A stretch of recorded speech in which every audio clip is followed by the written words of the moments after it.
Hello my learner, good morning. Welcome to the class. This is Nehu academy and आज की इस video में हम डिस्कस करेंगे लॉजिकल रीजनिंग का पार्ट 2। लास्ट वीडियो में हमने डिस्कस किया था आर्ग्यूमेंट का मीनिंग एंड आर्ग्यूमेंट के स्ट्रक्चर के बारे में कि आर्ग्यूमेंट क्या होता है एंड आर्ग्यूमेंट का स्ट्रक्चर क्या होता है।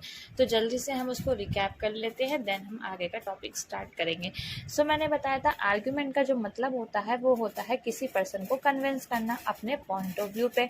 और जो आर्ग्यूमेंट का स्ट्रक्चर होता है उसमें होता है प्रमाइज 1, प्रमाइज 2 एंड कंक्लूजन। ठीक है, इन तीनों से मिला के हमारा एक आर्गुमेंट बनता है। कंक्लूजन वो होता है जिस पर हम किसी दूसरे पर्सन को कन्विंस करने की कोशिश करते हैं, और इस कंक्लूजन को प्रूव करने के लिए हम ये दोनों क्या देते हैं, प्रमाइज देते हैं, ये दोनों रीज़न देते हैं। सो कल की क्लास में हमने इतना ही टॉपिक डिस्कस किया था। आज हम डिस्कस करने वाले हैं कि जो ये प्रमाइसिस होती हैं, ये जो प्रपोजिशन होती हैं, ये कितने टाइप्स की होती हैं। सो प्रपोजिशन 2 टाइप्स की होती हैं, यानी कि हमारी जो प्रमाइसिस है उसको हम प्रपोजिशन भी बोलते हैं।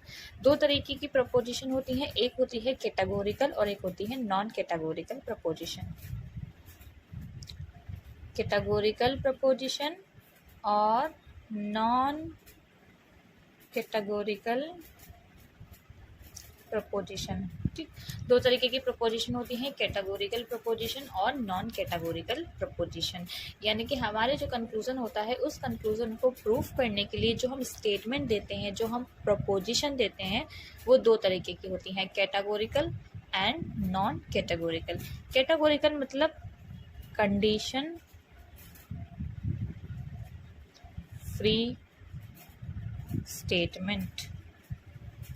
ठीक, कंडीशन फ्री स्टेटमेंट यानी कि अपने कंक्लूजन को प्रूव करने के लिए जो भी हम स्टेटमेंट दे रहे हैं, अगर वो स्टेटमेंट कंडीशन फ्री हैं, उसमें कोई भी कंडीशन नहीं है, तो उसे बोला जाता है कैटेगोरिकल प्रपोजिशन। और नॉन कैटेगोरिकल प्रपोजिशन वो प्रपोजिशन होती है जिसमें कंडीशन एग्जिस्ट करती है। Condition always exist. ठीक है, तो कंडीशन होगी, यानी कि अपने कंक्लूजन को प्रूव करने के लिए जो भी हम प्रमाइसिस देंगे उसमें ऑलवेज कंडीशन होगी। तो ये होती है कंडीशन वाली स्टेटमेंट, और ये होती है कंडीशन फ्री स्टेटमेंट, यानी कि नो कंडीशन, कोई भी कंडीशन नहीं होती है, कंडीशन फ्री स्टेटमेंट होती हैं। अब ये जो कंडीशन फ्री स्टेटमेंट होती है ये 4 तरीके की होती हैं। देखो, ऑल, नो, सम और सम नॉट। ठीक, ऑल, नो, सम और सम नॉट, तो ये 4 तरीके की हमारी कैटेगोरिकल प्रपोजिशन होती हैं। ऑल का मतलब होता है, जैसे कि मैं लिखती हूँ ऑल ए आर बी, मैंने ये स्टेटमेंट लिख दी कि सारे के सारे ए बी हैं। ठीक है, तो ये क्या है, ये एक कैटेगोरिकल प्रपोजिशन है क्योंकि इसमें मैंने कोई भी कंडीशन नहीं लगाई है, एक सिंपल सी स्टेटमेंट बोली है कि सारे के सारे ए बी हैं। दैट्स वाई ऑल वाली जो स्टेटमेंट होती है वो होती है कैटेगोरिकल स्टेटमेंट, यानी कि कैटेगोरिकल प्रपोजिशन। अब मैं लिख रही हूँ नो ए आर बी, कोई भी ए बी नहीं है, ये भी एक सिंपल सी स्टेटमेंट है कि कोई भी ए बी नहीं है, मैंने यहाँ पे कोई भी कंडीशन नहीं लगाई है। दैट्स वाई जो नो वाली स्टेटमेंट अगर हम देते हैं तो वो भी होती है categorical proposition. Then some A are B, कुछ ए बी हैं, मैं क्या बोल रही हूँ कि कुछ ए बी हैं, ये भी एक सिंपल सी स्टेटमेंट है, मैंने कोई भी यहाँ कंडीशन नहीं लगाई है, सिंपल सी स्टेटमेंट बोली है कि कुछ ए बी हैं। तो सम वाली जो स्टेटमेंट होती है वो भी होती है कैटेगोरिकल प्रपोजिशन, क्योंकि उसमें भी कोई कंडीशन नहीं होती है। अब मैं लिख रही हूँ सम ए आर नॉट बी, कोई भी ए बी नहीं है। ठीक है, तो ये भी क्या है, एक सिंपल सी स्टेटमेंट है कि कोई भी ए बी नहीं है। सो सम नॉट बी एक कैटेगोरिकल प्रपोजिशन है। तो कैटेगोरिकल प्रपोजिशन वो होती है जिसमें कोई भी कंडीशन नहीं होती है, यानी कि condition free statement. So all, no, some और सम नॉट, ये चारों प्रपोजिशन है कैटेगोरिकल प्रपोजिशन, क्योंकि इन चारों में हम कोई भी कंडीशन नहीं लगा रहे हैं, सिंपल सी स्टेटमेंट बोल रहे हैं ऑल ए आर बी, सारे के सारे ए बी हैं, नो ए आर बी, कोई भी ए बी नहीं है, सम ए आर बी, कुछ ए बी हैं, और सम ए आर नॉट बी, कुछ ए बी नहीं है। ये चारों क्या है, सिंपल सी स्टेटमेंट है, कोई भी इनमें कंडीशन नहीं है। अब जो नॉन कैटेगोरिकल प्रपोजिशन होती है 2 टाइप्स की होती हैं, इफ देन वाली और ईदर और वाली। ठीक है, ये दोनों तरीके की जो प्रपोजिशन होती हैं, इफ देन और ईदर और, ये होती है हमारी नॉन कैटेगोरिकल प्रपोजिशन, यानी कि कंडीशनली प्रपोजिशन, यानी कि इनमें कोई ना कोई कंडीशन होती है। जैसे कि मैंने लिखा इफ रेन, अगर बारिश हुई, देन आई विल ईट पकौड़ी। ठीक, अगर बारिश हुई तभी मैं पकौड़ी खाऊंगी। तो पकौड़ी खाने की कंडीशन क्या है? बारिश का होना। If you give me 1000 rupees, then I will go for shopping. अगर तुमने मुझे 1000 रुपीज दिए तभी मैं शॉपिंग के लिए जाऊंगी। अगर बारिश हुई तभी मैं पकौड़ी खाऊंगी। अगर तुमने मुझे 1000 रुपीज दिए तभी मैं शॉपिंग के लिए जाऊंगी। तो मैं यहाँ क्या कर रही हूँ? यहाँ पे मैं कंडीशन लगा रही हूँ। यहाँ पे पकौड़ी खाने की कंडीशन बारिश का होना है, यहाँ पे शॉपिंग की जो कंडीशन है वो है 1000 रुपीज का मिलना। ठीक है, तो इसमें क्या होती है, ये हमने कुछ कंडीशन लगा रखी हैं। तो जो कंडीशन वाली स्टेटमेंट है, यह है नॉन कैटेगोरिकल प्रपोजिशन। इसके अलावा ईदर और वाली भी नॉन कैटेगोरिकल प्रपोजिशन होती हैं, ईदर और। फॉर एग्जांपल मैंने बोला ईदर यू और मी विल टेक फूड। या तो तुम या तो मैं, या तो तुम खाना खाओगे या तो मैं खाना खाऊंगा। इसी तरीके से मैं अगर बोल दूं या तो तुम शॉपिंग पे जाओगे या तो मैं शॉपिंग पे जाऊंगा, या तो तुम मेरे दोस्त हो या तो तुम मेरे दुश्मन हो। तो यहाँ पे भी मैं क्या लगा रही हूँ? कंडीशन लगा रही हूँ कि या तो तुम खाना खाओगे या तो मैं खाना खाऊंगा, दोनों साथ में खाना नहीं खाएंगे। तो ये जो इधर और वाली प्रपोजिशन होती है, यहाँ पे भी कंडीशन लगाई जा रही है। और जो ये इफ देन वाली प्रपोजिशन होती है, यहाँ पे भी कंडीशन लगाई जा रही है।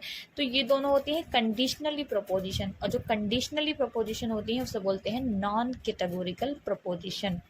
और ऑल, नो, सम नॉट, यहाँ पे हम कोई भी कंडीशन नहीं लगा रहे हैं, ये हमारी सिंपल सी स्टेटमेंट है। दैट्स वाई इन्हें बोला जाता है कैटेगोरिकल प्रपोजिशन, यानी कि condition free proposition. I hope आपको ये दोनों टाइप समझ में आ गए होंगे, categorical proposition and non categorical proposition. So आइए आगे बढ़ते हैं, क्योंकि हमारे सिलेबस में बोला गया है कि कैटेगोरिकल प्रपोजिशन का स्ट्रक्चर बताना है, स्ट्रक्चर पढ़ना है। नॉन कैटेगोरिकल प्रपोजिशन के बारे में सिलेबस में नहीं दिया गया है, फिर भी हम इसको क्या करेंगे? डिस्कस करेंगे, क्योंकि जो अभी जून का एग्जाम हुआ था उसमें नॉन कैटेगोरिकल प्रपोजिशन के बारे में भी पूछा गया था। तो सबसे पहले हम पढ़ते हैं कैटेगोरिकल प्रपोजिशन का क्या स्ट्रक्चर होता है। मैंने आपको बताया कि 4 तरीके की हमारी कैटेगोरिकल प्रपोजिशन होती हैं, all, no, some and some not. ठीक है, जैसे मैं ये लिख देती हूँ ऑल ए आर बी। ठीक है, ऑल ए आर बी, सारे के सारे ए बी हैं। नो ए आर बी, कोई भी ए बी नहीं है। सम ए आर बी, कुछ ए बी हैं। सम ए आर नॉट बी, कुछ ए बी नहीं है। ये चारों क्या है? ये चारों हमारी कैटेगोरिकल प्रपोजिशन है। अब हमें क्या पढ़ना है? इन चारों की क्वालिटी और क्वांटिटी के बारे में पढ़ना है कि इन चारों की क्या क्वालिटी होती है और क्या क्वांटिटी होती है। तो देखो, क्वांटिटी जो होती है, क्वांटिटी का मतलब होता है मात्रा, यानी कि कोई भी चीज़ अपने आप में कितनी है। तो कोई भी चीज़ अपने आप में या तो 100% होती है, कंप्लीट होती है, या फिर कोई भी चीज़ अपने आप में हाफ होती है, 50% होती है। दो तरीके की क्वांटिटी होती है, या तो 100% या 50%।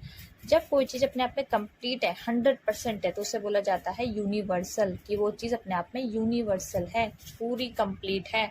और जब कोई चीज़ अपने आप में आधी होती है, यानी कि 50% होती है, तो बोला जाता है वो चीज़ अपने आप में हाफ है, यानी कि पर्टिकुलर।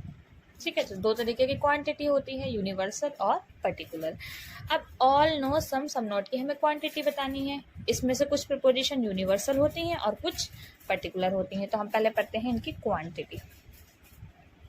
ठीक, देखो, ऑल ए आर बी, सारे के सारे ए बी हैं, यानी कि सबके बारे में बता दिया कि सारे के सारे ए बी हैं।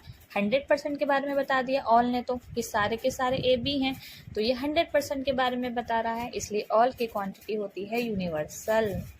ठीक है। अब आता है no, no A are B, कोई भी ए बी नहीं है, ठीक है, कोई भी ए बी नहीं है। तो सारे के बारे में बता दिया कि कोई भी ए बी नहीं है, तो ये भी क्या है, यूनिवर्सल है, क्योंकि 100% के बारे में बता दिया। सम ए आर बी, कुछ, सम का मतलब कुछ, कुछ ए बी हैं, तो कुछ के बारे में बता रहा है हमें, यानी कि 50% के बारे में बता रहा है। तो जो सम है वो है पर्टिकुलर, ठीक। सम ए आर नॉट बी, और जो सम नॉट है इसमें भी क्या आ रहा है, सम, यानी कि कुछ, कुछ के बारे में ही हमें बता रहा है। तो सम नॉट भी क्या है, पर्टिकुलर है, ठीक। तो ऑल और नो ये दोनों होते हैं यूनिवर्सल, और सम नॉट ये दोनों होते हैं पर्टिकुलर। अब हम क्या पढ़ते हैं, इनकी क्वालिटी, ठीक, इनकी क्वालिटी के बारे में पढ़ते हैं। क्वालिटी दो तरीके की होती है, या तो पॉजिटिव या फिर नेगेटिव, ठीक है। और लॉजिकल रीजनिंग में पॉजिटिव को बोला जाता है अफर्मेटिव, ठीक। ऑल वाली statement, all A are B, अपने आप में एक पॉजिटिव स्टेटमेंट है, इसलिए इसकी जो क्वालिटी है वो है अफर्मेटिव, यानी कि positive. No A are B, कोई भी ए बी नहीं है, नहीं की वजह से ये हो गया negative. Some A are B, ये भी एक पॉजिटिव स्टेटमेंट है, नहीं, नेगेटिव कोई टर्म नहीं आ रही है इसमें, इसलिए सम भी क्या है, अफर्मेटिव। और some not, some A and not B, not की वजह से ये हो गया नेगेटिव। तो ऑल है यूनिवर्सल अफर्मेटिव, नो है यूनिवर्सल नेगेटिव, सम है पर्टिकुलर अफर्मेटिव, और सम नॉट है पर्टिकुलर नेगेटिव। इस तरीके से एक चार्ट बनाओ, ऑल, नो, सम और सम नॉट, ठीक। जो ऑल है, ऑल को बोलते हैं यूनिवर्सल अफर्मेटिव, क्योंकि इसकी क्वांटिटी यूनिवर्सल है और क्वालिटी अफर्मेटिव।